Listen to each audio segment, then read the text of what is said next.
o que é essa representação física de uma NFT? O que é isso? A gente deu exemplo aqui no comecinho do programa, eu perguntei, isso vai virar um NFT? Sim. Né? Vamos supor que virasse.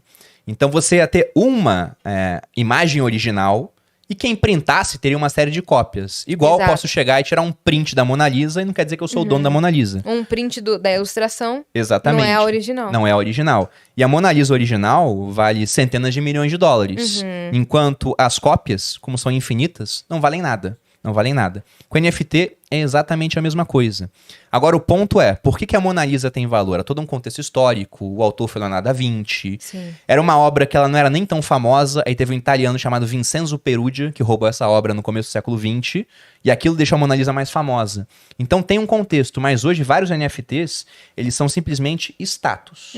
O pessoal compra porque é legal ser dono de NFT daquela coleção. Tem duas coleções muito fortes assim. Uma é dos CryptoPunks, que são desenhos horrorosos, pixelados, são 10 mil, e foi uma das primeiras coleções a ser lançadas. E aí pegou muita repercussão. Um CryptoPunk hoje você não consegue comprar por menos do que alguns milhões de reais. É sério? É, alguns milhões de reais. E teve uma outra coleção que foi lançada há menos de um ano, chamada Bored Apes, que são os macacos. É bem mais legal o desenho, só que em si é um desenho. Só que o que os Bored Apes têm por trás? Os CryptoPunks têm mais história, digamos assim. Só que os Bored Apes vieram com a proposta de ser um clube. Só tem 10 mil também, e quando você compra, você entra para uma lista seleta que está repleta de atores e atrizes de Hollywood, e você tem cara que joga na NFL, né, na Liga de Futebol Americano, cara da NBA, não sei o quê. E você aqui tem no acesso Brasil também a festas exclusivas. Exatamente. Então vira um ingresso para você fazer parte de um clube. Aí Igual o fez pessoal mais sentido pra gente, né? faz. Quando a gente soube Igual o disso. pessoal compra um título de um clube. Sim. Então vamos supor que eu tivesse comprado um desses macacos. Eu cogitei comprar. Depois eu pensei, você tá doido, né? Na época só custava uns 800 mil reais. Hoje esse mesmo macaco tá um pouco mais de 1 milhão. Mas se eu tivesse comprado, o que o pessoal faz? Usa de foto no Twitter, né? Sim. De foto de perfil. Sim. O cara vai e ele pega a imagem e coloca num porta-retrato digital pra ficar em casa, faz quadro. Tá. Porque ele vira também o detentor dos direitos sobre aquela imagem. Sim. A Adidas comprou um pra usar em propaganda. A Visa comprou um CryptoPunk pra botar no museu que ela tem lá de arte. Então, por enquanto, é muito mais Status. focado em status e arte. Só que isso vai ter repercussões no futuro. Quais? Eu não tenho nem ideia. Mas uma das coisas que possivelmente vai acontecer. Hoje, para você criar um perfil em rede social, você precisa de uma série de documentos, né? Sim. Número de chip, não sei o quê. Você já vai ter, na verdade já tem, mas não tem repercussão ainda, redes sociais descentralizadas, onde você vai usar um avatar lá, e ninguém vai saber que aquele avatar é a Yas. Então hoje você tem opiniões que você não dá em rede social, porque você sabe, eu vou ser cancelado se eu der essa opinião. Agora se você é anônima e tem um avatar, você não é cancelada. Então, até eu fiz uma live há um tempo atrás, junto com o Felipe, que ele é um dos sócios de uma research chamada Paradigma, onde o título era Os bilionários do futuro serão avatares na internet. Isso vai acontecer. Eu sou um cara que fiquei bilionário com Bitcoin, por exemplo. Quero sumir do mapa, tanto pensando em questão de segurança, quanto também em perseguição de governo. Eu sumo do mapa, eu entro em uma rede social descentralizada, que não tem dono, eu uso um avatar, ninguém sabe que aquele cara sou eu continuo espalhando ideias da mesma forma que eu fazia antes. Mas será que não pode ter a ver também com o metaverso? Também. Essas redes sociais podem ser o metaverso. E a NFT dá acessos exclusivos? Dá pra fazer. A gente tem um membros, projeto assim? lá no Grupo Primo com NFT. Eu sobre vi os isso. desenhos que vocês fizeram no lançamento. Do que foi, meu Deus? Foi do curso de cripto, mas o pessoal do Viver de Renda vai ganhar também dessa última turma. Eu lembro que você postou as imagens. Tem várias imagens, mas a ideia é dar algum tipo de benefício atrelado a ela. Sim. Então, por exemplo, né, são 10 mil imagens também. A gente pode fazer assim, dando um exemplo, não quer dizer que vai ser exatamente assim. Cada NFT tem um número. Todos os NFTs de números primo, já que a gente é o grupo primo, vão poder assistir um episódio especial do podcast ao vivo. Vamos fazer, sei lá, vamos pegar um estádio, botar 30 mil pessoas dentro para fazer palestra e show. E o ingresso é o NFT. Aí só entra quem tem NFT. Então é fazer um clube exclusivo, Sim. de fato. Você logou numa plataforma nossa e tem um NFT, você tem acesso a uma área secreta. Então dá pra fazer muita coisa. Nossa plataforma também Sim. tem esse plano. Não, a plataforma de vocês está pronta Sim. pra fazer isso. É. Tá pronta pra isso. Acesso exclusivo pra membros Até que tem o Bax NFT. falou uma coisa que a gente não tinha parado pra pensar, mas nesse lance de usar NFT como um benefício para outra coisa, a gente até pensou assim, cara, pode ser... Sabe aquela coisa de... Quando o Banco X tá patrocinando o show do YouTube, aí quem tem o cartão do Banco X compra primeiro. Sabe? Pode ser uma coisa assim. Por exemplo, o Flow vai lançar um evento tal. Ok. Quem tem a NFT pode comprar primeiro. Não é que os outros não possam ir. Mas se sobrar ingresso, você vai. Na Se frente sobrar. Entendeu? Então, ou tem um acesso VIP ali na frente do negócio. Só pra quem Todo ingresso vai virar NFT. Isso vai acontecer. Isso vai acontecer mesmo. Mas tem um ponto que são as consequências que nós não sabemos quais serão ainda. Sim. Porque é muito difícil durante um processo saber onde ele vai terminar. Mas traçando paralelos históricos, por exemplo, a gente pode falar que a gente está no novo renascimento. Se a gente for voltar no Renascimento, lá no século XIV, XV, começando na Itália, o que aconteceu? De maneira muito resumida, né? Antes que os historiadores venham aqui me crucificar. Mas... Você esqueceu do Pois é. do detalhe do dia 13 de abril. Eu aceito mais Eu um. também aceito, Dani, por gentileza. Já que a gente tá falando de metaverso, tem drogas também? Cafeína Pois é é. uma delas. Aqui não, mas se quiser a gente chama o pessoal. Não Tem precisa. Pois um é, andar de tem cima drogas, aqui. né? Esse é o negócio. Mas deixa o estoque lá com o Monark.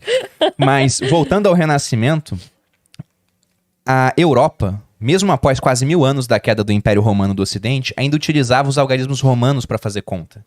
E tenta fazer em casa aí uma conta em algarismo romano, sei lá, multiplica 75 por 128. São números gigantes, Sim. então era muito ruim de usar aquilo. Fica x. E além disso, imagina fazer um empréstimo usando o algarismo romano e cobrando uma taxa de Meu juros. Deus, já tô não maluca. não tem número decimal, então era terrível para uma sociedade que precisava de Aí vai instrumentos ser ótimo, porque a financeiros. gente passa Sim. pra juros compostos com o número Não dá, romano. não dá. O juro composto já é uma delícia de fazer. Com o número romano, meu Deus. Era impossível. Tinha que ter uma série de arredondamentos. Então era muito difícil você fazer esse tipo de coisa. Sim. Até que teve um cara da cidade de Pisa, que ele foi pro Oriente e viu que o pessoal no Oriente utilizava os algarismos indo-arábicos. Sim. Então a gente teve, repare, uma revolução primeiro na linguagem, que foi um uso diferente da matemática. Esse cara voltou, o nome dele era Leonardo Fibonacci. Né? Tem a sequência de Fibonacci, o pessoal que gosta de análise técnica em bolsa gosta muito disso, né? A gente encontra a proporção áurea em tudo que se faz, Sim, né? Pega a sua sim. altura, divide pela metade do seu corpo, Sim. braço, etc. Teoricamente, quem tem as proporções áureas é mais bonito, né? Vocês podem ver que o meu rosto é perfeitamente simétrico. Né? Fibonacci. Mas voltando para a questão do Fibonacci, ele trouxe os números para lá. Sim. E aí, com Mas essa foram os revolução... árabes, hein? Foram os árabes. É indo-arábico, né? Sim. Os árabes Que nem hindus. Já tô puxando Não, sardinha aqui, né? a César o que é de César. Né? César o que é de César. Que nem alfabeto também, né? Eu Toda ri palavra que começa com AL é de origem árabe. Eu ri muito de você falando que foi na sorveteria e te Só um reconheceram. paralelo. Foi maravilhoso. Isso conta pra ele. Você postou, eu ri demais. Eu fui numa sorveteria árabe no sábado, né? Nunca tinha ido numa sorveteria árabe. O pessoal até falou assim, nossa, mas o que tem de diferente? Eu falei, não, é que tem sorvete de tâmara, sorvete de damasco, de pistache, coisas típicas árabes. E aí, só tinha árabe, né? Todo mundo era árabe ali. E eu assim, nossa, ninguém tá... E todo mundo se comunicava, como se fosse uma comunidade muito amiga. E ninguém tava se comunicando comigo. Eu falei... Falhei. Enquanto uma pessoa filha de árabe, eu falhei. Ninguém tá me considerando parte da tribo. Aí, depois que eu pedi o sorvete, depois que eu paguei, depois que eu comprei tudo, o dono falou: você tem cara de árabe, né? Você é árabe, certeza. A cara não nega. Eu falei, ufa! Isso aí, Habib, vamos! Caramba! Fui reconhecida como parte dos meus. Você vê como tá na comunidade é importante pra gente. Sim. Isso acontece com a NFT. Pertencer. Pois é. Total. Tipo, se fosse qualquer outra situação, eu tava nem aí se não me reconhecesse. Mas naquele momento, tinha eu que- queria pertencer. E o cara falou que eu tinha cara de árabe e eu fiquei muito feliz, melhorou meu dia. Eu ri muito quando você postou. Vai, Habib! É nóis, time! Vamos, Habib, é isso. Você dizia do Fibonacci. Do Fibonacci. Então, teve uma revolução na matemática, na linguagem. E aí, você teve, por exemplo, uma família em Florença que se aproveitou disso para começar a emprestar dinheiro ou para fazer operações com câmbio, que foram os Medici. E eles foram banqueiros, ganharam muito dinheiro. Então, a revolução na linguagem trouxe uma revolução financeira. Os empréstimos começaram a ser feitos em larga escala. Sim. Isso dinamizou as economias. E com o acúmulo de capital dessa revolução financeira, os Medici, entre outras famílias, foram mecenas de artistas. Michelangelo, por exemplo. E aí você teve uma revolução cultural que foi o Renascimento. Sim. Então começou com linguagem, foi para finanças e chegou até a parte cultural. Sim, Se a gente for pegar a arte, se a gente for pegar agora com criptomoeda, foi a mesma coisa. A primeira mudança foi uma revolução de linguagem, de programação. antes de você ter o Bitcoin, que é um mecanismo descentralizado de consenso, o que acontecia é que você precisava de uma terceira parte de confiança para validar as transações. A gente usa Mercado Livre por conta disso. Se eu não conheço alguém de quem eu estou comprando, como é que eu tenho confiança de enviar o dinheiro pro cara e saber que ele vai me enviar a mercadoria? Aí tem uma terceira parte que fala, não, eu garanto. O governo é essa terceira parte em vários aspectos. Aí vem um cara que falou, não precisa disso. Satoshi Nakamoto, que inventou o Bitcoin. Vamos colocar os mineradores para validar as transações. Os caras fazem um concurso mundial. Quem resolveu o problema ganha recompensa e ainda pode falar. Essa transação aqui ok, essa aqui ok. Essa aqui não vai acontecer porque o cara tentou fazer o gasto duplo, enviar o Bitcoin para 2 pessoas ao mesmo tempo. Então uma foi, a outra não foi. Essa revolução de linguagem começou.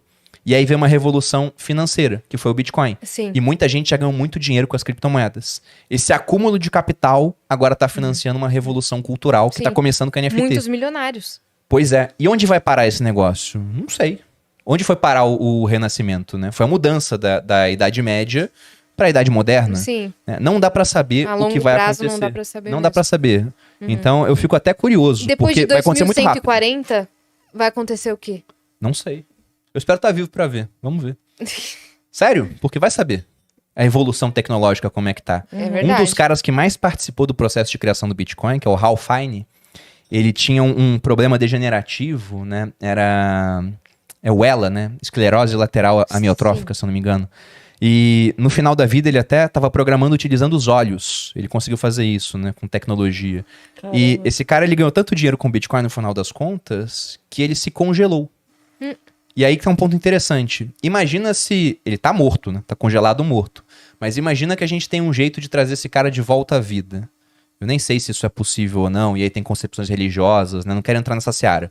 Mas supondo que lá em 2140 a gente consiga descongelar esse camarada. Sim. E ele volte a ser a mesma pessoa.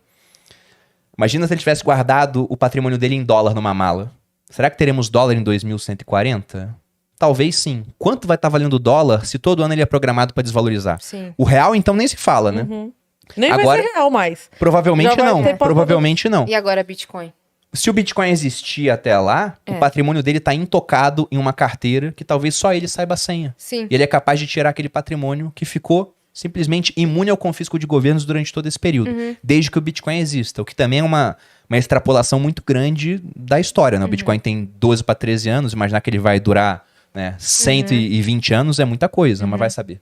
Sim, o valor do Bitcoin depende de ações políticas e os carambas, não desvaloriza, assim. Claro que tem suas altas e baixas, mas... Ele é afetado. É afetado, mas não tão diretamente quanto a moeda de um país, né? Ele é afetado igual a luz do sol é afetada quando passa uma nuvem, mas o sol permanece o mesmo, né? Seria isso. Reflete nele, mas... Não muda nada. Não muda nada. Muda o preço. É. Só o reflexo, só o preço. Saquei.